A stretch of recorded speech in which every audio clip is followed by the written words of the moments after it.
So I just want to run through how you can set up your MIDI controller, this little guy down here that I've got, so that when you hit a button here, it will activate an executor like this one in ma.2.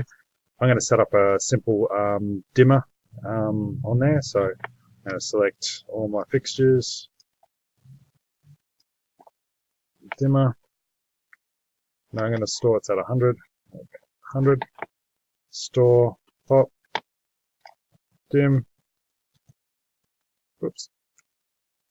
So now I've got dimmer 100, and this is set to toggle. Turns it on and off. See that? Pretty cool. And you could set this up however you like. So the idea is to map it so that instead of using my mouse to click that, I'm hitting this button here, or any of the other buttons. It doesn't really matter. But this is what I'll map it to this time.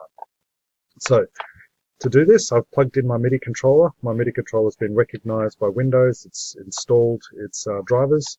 And I've got my dot2 open, and the next step is to put the open the software that manages the translation.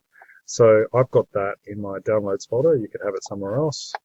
It's linked on our day map, and you just have to download it from the YouTube video. Now there is instructions on the YouTube video which work fine, but these are my instructions that seem to work for me, so I just thought I'd go through that just to make sure.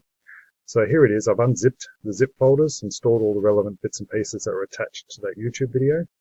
And here's this, and I'm making sure I've got my extensions in the same folder. There we go. So double click that one.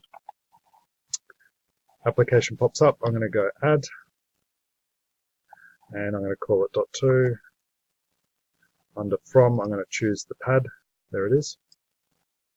And under 2, I'm going to say new MIDI device. Under this, I've got same, save. And there's the translation. If I hit a pad, you can see that on 0, got 40, and I'm getting a velocity value here. Brilliant. Ready to go. I'm going to minimize that one. Minimize that one. Now back here, the idea is to map it onto here. So I'm going to do a bit of setup first. So under Tools, I'm going to go to MIDI Configuration, MIDI In. I'm going to choose MIDI CC to Note. So that will start receiving, and I'm going to go Escape. That'll start receiving those commands the same as the ones that you could see in that software. Pretty much the same kind of deal. A bit more info there, but it's the same stuff.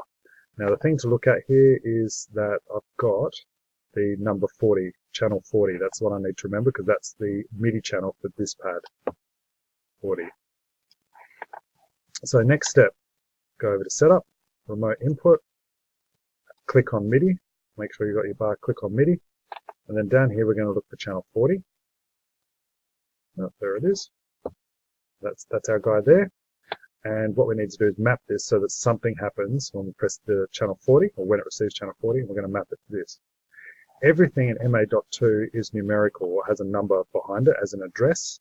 To see those, click on the MA button, and you can see they pop up. So for this executor, the number is 101. Okay. So MA dot button to give all the numerical control understanding stuff. Cool. So 101. So over here, channel 40, type, I'm going to right click on it, I'm going to say it's an executor. The number is right click 101, please. And the function is a button, and that's all we've got available to us here.